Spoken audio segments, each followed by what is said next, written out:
Hello बच्चों, कैसे हैं आप सब। आज हम स्टार्ट कर रहे हैं एक नया टॉपिक का नाम आप देख रहे हो, दैट इज एक्सेस स्पेसिफायर। इस एक्सेस स्पेसिफायर को कभी कभी लोग एक्सेस मॉडिफायर्स भी कहते हैं, विजिबिलिटी मोड भी कहते हैं, अलग अलग नाम से इसको जानते हैं।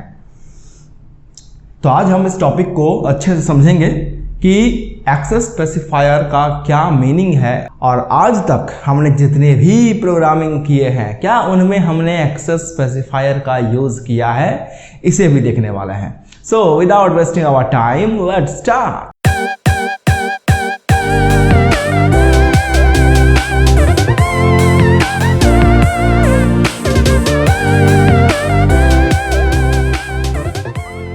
तो एक्सेस स्पेसिफायर या फिर एक्सेस मॉडिफायर या विजिबिलिटी मोड का मतलब सिंपल ये होता है कि ये कुछ ऐसे कीवर्ड्स होते हैं जावा में प्रेजेंट, जो एक नॉर्मल यूजर को ये अथॉरिटी देती है कि आप उस प्रोग्रामिंग में प्रेजेंट जो फंक्शंस हैं और डेटा मेंबर्स हैं उनको आप यूज कर सकते हो कि नहीं। ठीक है, यानी किन वेरिएबल्स और किन फंक्शंस का यूज आप क्लास के अंदर करोगे या क्लास के बाहर करोगे या फिर आप कर ही नहीं पाओगे, तो इन सारे एक्सेस का जो अथॉरिटी देता है वो है एक्सेस स्पेसिफायर्स।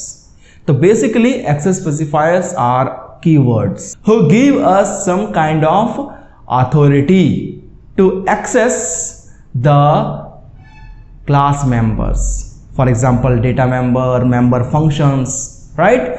तो हम धीरे धीरे समझेंगे कि इसके कौन कौन से ऐसे कीवर्ड हैं जो हमें ये अथॉरिटी प्रोवाइड करती है, और उन अथॉरिटीज का लिमिटेशन क्या है कि हम कितना अथॉरिटी देता है, इसे भी जानेंगे। तो देखिए, सबसे पहले जानते हैं कि एक्सेस स्पेसिफायर में कौन कौन से कीवर्ड्स हैं। तो बेसिकली एक्सेस स्पेसिफायर हमारे तीन तरह के हैं।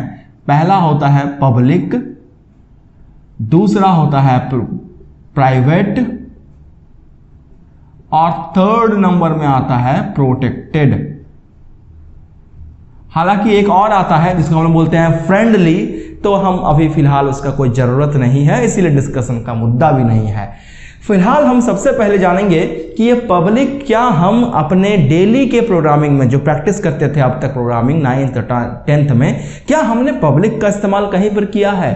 तो आपका दिमाग में स्ट्राइक करेगा, यस हमने किया है इस्तेमाल। कहाँ किया है? हमने पब्लिक स्टैटिक वॉइड मेन लिखते टाइम किया है, हमने पब्लिक क्लास डेमो लिखते टाइम किया होगा ना आपने, बिल्कुल। लेकिन बहुत बच्चों को ये पता ही नहीं था कि पब्लिक क्या होता है। वैसे तो मैंने पब्लिक स्टैटिक वॉइड मेन पर एक वीडियो बना के ये बताया था कि एक एक कीवर्ड्स का क्या मीनिंग है, क्या वर्क है। फिर भी अभी पब्लिक को हम दोबारा समझते हैं। पब्लिक एक ऐसा कीवर्ड है, एक ऐसा एक्सेस मॉडिफायर है।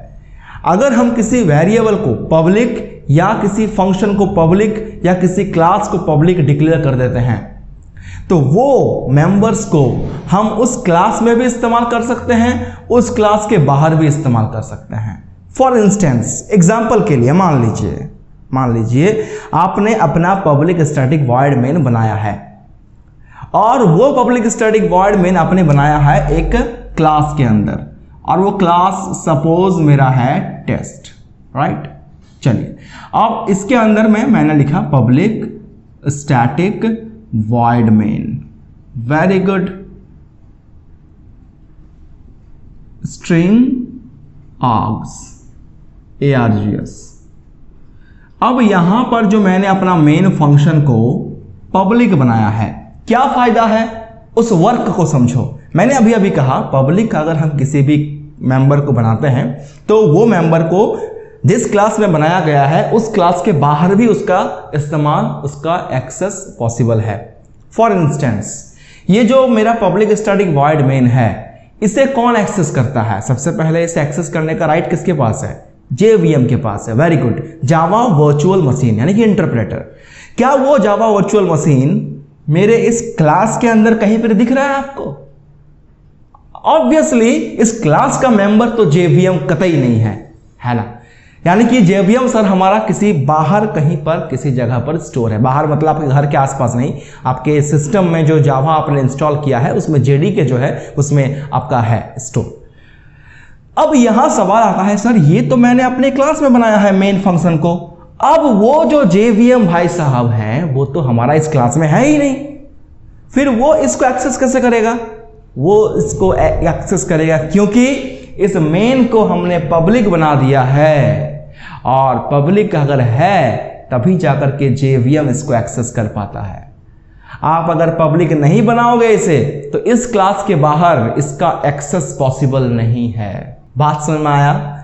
ये होता है पब्लिक का मतलब। पब्लिक एक ऐसा एक्सेस स्पेसिफायर है जो किसी भी फंक्शन को या किसी वेरिएबल को ये एक्सेस करने का राइट उस क्लास के बाहर यूजर को देता है। समझ में आ गया बात? जैसे कि यहां मेन को मैंने पब्लिक बनाया है जो कि मेरे इस यूजर डिफाइंड क्लास के अंदर में है, इसको इस्तेमाल कर रहा है JVM जो कि इस क्लास के बाहर है। तो इस क्लास के बाहर भी हम इस मेन का इस्तेमाल कर पा रहे हैं क्योंकि इस मेन को पब्लिक बनाया गया है। आई होप आपको ये कॉन्सेप्ट समझ में आया होगा। अब हम लोग बात करने वाले हैं प्राइवेट के बारे में। तो प्राइवेट ना नाम से बड़ा स्पष्ट है, प्राइवेट मतलब अपना खुद का, है ना। इसे अब समझने के लिए ना एक एनालॉजी को देखते हैं। अगर मान लें कुछ समय के लिए आपके घर में हैंडपंप है, हाँ, और वो हैंडपंप आपने खुद अपना बोरिंग करवाया है, हैंडपंप आपने लगवाया है, और आप चाहोगे कि उस हैंडपंप को कोई बाहर वाला आके इस्तेमाल करे पानी भरने के लिए, हाँ, बाल्टी में पानी भर के ले जाए। आप चाहोगे ऐसा कभी? क्योंकि वो आपका प्राइवेट प्रॉपर्टी है। आप चाहोगे कि वो नल का इस्तेमाल सिर्फ आपके घर के मेंबर्स करें। सही बात है। और अगर मान लीजिए कोई बाहर का गवर्नमेंट का एक चापाकल है, हैंडपंप है, तो आपका कोई राइट नहीं है कि आप उसको अपना प्राइवेट कहो, क्योंकि उसको इस्तेमाल करने का राइट हर एक इंसान को है, हर एक पब्लिक को है। तो ये पब्लिक जो है वो कुछ हद तक वो गवर्नमेंट का हैंडपंप जैसा है जिससे हर कोई इस्तेमाल कर सकता है, और ये प्राइवेट उस घर के हैंडपंप जैसा है जिसे सिर्फ आपके घर के लोग इस्तेमाल करते हैं। आई होप ये एनालॉजी आपको रिलेट कर रहा है इस एक्सेस स्पेसिफायर से। यानी कि अगर मैंने किसी फंक्शन को, किसी वेरिएबल को प्राइवेट डिक्लेयर कर दिया तो उस फंक्शन और उस वेरिएबल का इस्तेमाल, एक्सेस करने का राइट सिर्फ उस क्लास के अंदर तक ही सीमित हो जाता है, लिमिट हो जाता है। उस वेरिएबल को, उस फंक्शन को उस क्लास के बाहर आप इस्तेमाल नहीं कर सकते, एक्सेस नहीं कर सकते। यानी कि private is only for the class. एक क्लास का जितना स्कोप है उसी के अंदर आप अपने प्राइवेटली डिक्लेयर्ड वेरिएबल्स को यूज करो, उसी क्लास के अंदर प्राइवेटली डिक्लेयर फंक्शन को इस्तेमाल करो, कोई दिक्कत नहीं है। बट उस क्लास के बाहर आप अगर दूसरा कोई क्लास बनाए हो तो उस क्लास में आप प्राइवेट को यूज नहीं कर सकते, यानी प्राइवेटली डिक्लेयर्ड वेरिएबल्स को, फंक्शंस को नहीं यूज कर सकते। आई होप आपको यह समझ में आया हो। यहां तक कि प्राइवेट अगर हम किसी को डिक्लेयर किए हैं, किसी को का मतलब है वेरिएबल या फंक्शन को, तो उस वेरिएबल और फंक्शन को हम इनहेरिटेड क्लास में भी यूज नहीं कर सकते, है ना। अगर मान लीजिए मैंने एक क्लास बनाया है और उस क्लास को दूसरे क्लास में मैंने इनहेरिट किया है, और हम चाहते हैं कि पहले वाले क्लास का वेरिएबल जिसको प्राइवेट डिक्लेयर किया गया है उसको मैं अपने इनहेरिटेड क्लास में यूज करूं, तो ये भी अथॉरिटी प्राइवेट नाम का जो एक्सेस मॉडिफायर है आपको नहीं देता। प्राइवेट मतलब simple within the class, not from the outside the class, even not from the inherited class you can access the privately declare member.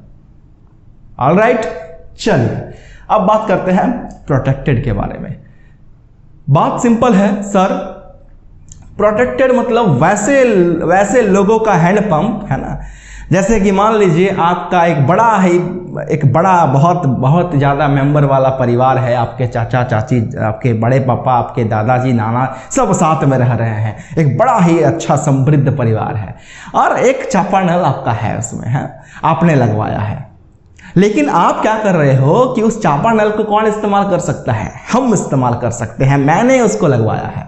और साथ ही साथ मेरे परिवार के सदस्य भी उसका इस्तेमाल कर सकते हैं, यानी कि मेरा जो परिवार का सदस्य है सिर्फ वही इस्तेमाल कर पाएगा, बाकी जो बाहर के लोग हैं वो उसको इस्तेमाल नहीं कर पाएंगे। आप इस एनालॉजी को समझ रहे हो ना।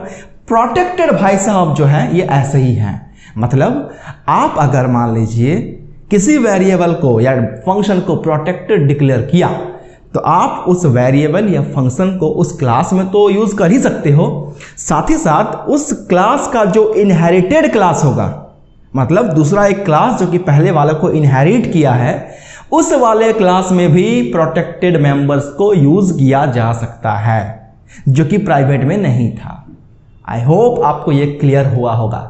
ठीक है, प्रोटेक्टेड में हम जिस क्लास में वेरिएबल को प्रोटेक्टेड डिक्लेयर किए हैं उसमें यूज करेंगे, साथ ही साथ उसी का इस्तेमाल हम अगले क्लास में करेंगे जिसका इनहेरिटेड क्लास है पहला वाला, मतलब दूसरा क्लास जो कि पहले वाले को इनहेरिट किया है, उस इनहेरिटेड क्लास में भी हम अपने प्रोटेक्टेड मेंबर्स का इस्तेमाल कर पाएंगे जो कि प्राइवेट में नहीं कर पाते थे। और पब्लिक भाई साहब तो सदाशिव है, कोई दिक्कत नहीं है उनको, हाँ जहां मन वहां इस्तेमाल करें, अपने क्लास में करें, बाहर वाले क्लास में करें, इनहेरिटेड क्लास में करें, कहीं भी करें, कोई दिक्कत नहीं है।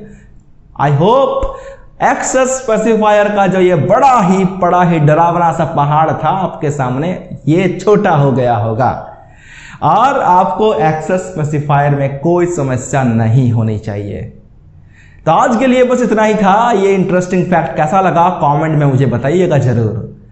मिलेंगे आपसे अगले वीडियो में, तब तक के लिए टेक केयर, खुश रहें, गुड बाय।